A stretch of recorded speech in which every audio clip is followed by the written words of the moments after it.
আমি ক্যামেরার সামনে আসা আমার বাবুটার জন্য আপনারা সবাই একটু সহযোগিতা করেন। আমার বাবুটা অনেক অসুস্থ হয়ে যেতেছে দিন দিন। 4 লাখ টাকার মতো না হইলে আমি আমার বাবুকে চিকিৎসা করাইতে পারবো না। কারণ ওর বাবাও নাই, আমার শ্বশুরের দিকেও নাই, বাবা মায়ের দিকেও নাই। আমি সব দিক থেকে অসহায় আমার বাচ্চাটাকে নিয়ে।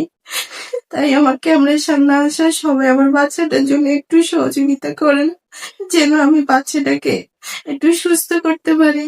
ওকে টাকার ব্যবস্থা করে অপারেশন করাই। তো আমরা বললাম যে ঠিক আছে।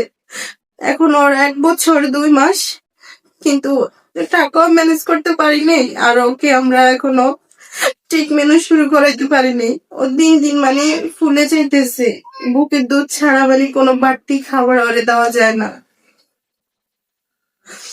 আচ্ছা, তো এটা কি আসলে মানে বাবু পেটে থাকতে এমন হয়েছে না?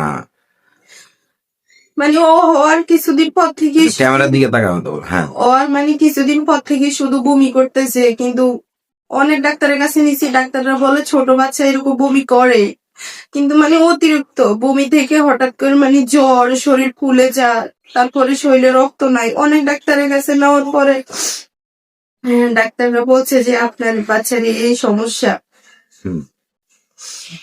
আচ্ছা, তো এই যে মানে কি আমি আপনাকে প্রশ্ন করছি যে মানে ও মানে পৃথিবীতে আসার পরে কতদিন পরে এই সমস্যাটা দেখা দিচ্ছে? 1 সপ্তাহ পরে। 1 সপ্তাহ পরে। তার মানে কি ও পেটে থাকা অবস্থায় কি এমন ছিল?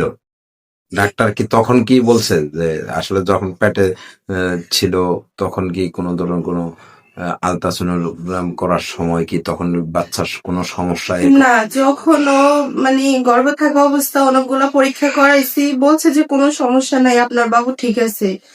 কিন্তু দুনিয়াতে আসার মানে 1 সপ্তাহ পর থেকে ওর একবার এক একটা সমস্যা দেখা দিতেছে। এভাবে আমরা অনেক ডাক্তার কাছে নিছি, প্রায় সদরে ছিলাম 2-3 বার ভর্তি, আর তারপরে প্রাইভেটে ছিলাম 2-3 প্রাইভেটে। এভাবে অনেক জায়গাতে আমাদের অনেক টাকা পয়সা গেছে। এখন কি মানে বাবুর বয়স কত এখন? এখন বাবুর বয়স 1 বছর 2 মাস। আচ্ছা, কতদিন পরে অপারেশন করতে? ওনারা বলছে 1 বছর পূর্ণ হওয়ার পরে আপনার এটা করতে হবে, না হলে ওরে শক্ত খাবার দিতে পারবেন না। আচ্ছা, একটু ক্যামেরার দিকে তাকায় কথা বলেন। তো আসলে এই যে মানে 1 বছর পরে অপারেশন না করলে কি হয়, মানে এখন কি প্রবলেম গুলো হচ্ছে? এখন প্রবলেম হচ্ছে মানে ও হঠাৎ করে ওর শ্বাস টান বাইরা যায়, তারপরে মানে নাকে মুখে শুধু দুধ খেয়ে দুধ ডাইলা দেয়।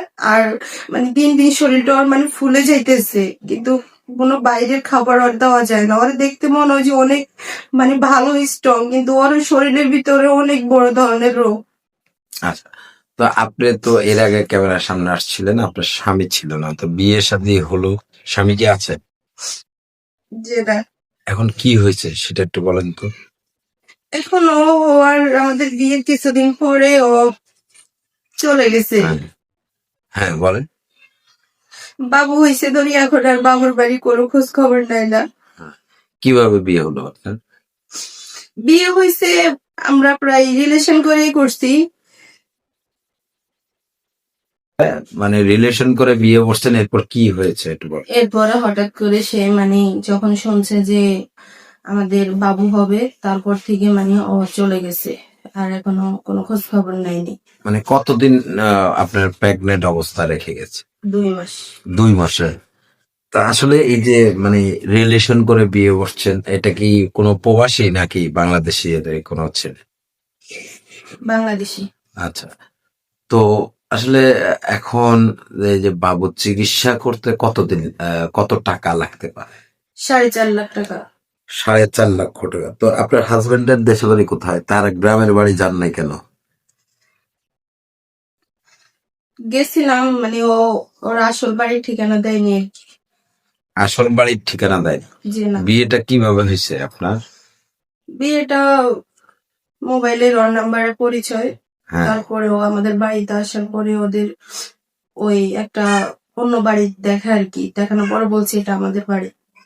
আমরা তো যতটুকু জানি বিয়ে শাদী বসলে ভালো করে যাচাই করে নিতে হয় তার বাড়ি। ওর ভাই ছিল, তো ওর ভাই বলছে যে এটা আমাদের বাড়ি। নিজের আপন ভাই না বানানো ভাই, কোনটা? আপন ভাই। আপন ভাই তো সেই বাইরেও এখন খুঁজে পাচ্ছেন না নাকি? হ্যাঁ ভাই আছে, ভাই বলছে যে এখন আমার ভাই এরকম করছে, আমি কি করব। আচ্ছা, তো আসলে এখন এই যে আপনার বাবুর যে সমস্যাটা জি, সেটা সমাধান করতে মানে কি হেল্প করতে পারে? ক্যামেরার সামনে কেন বা আসছেন সেটা একটু বলেন।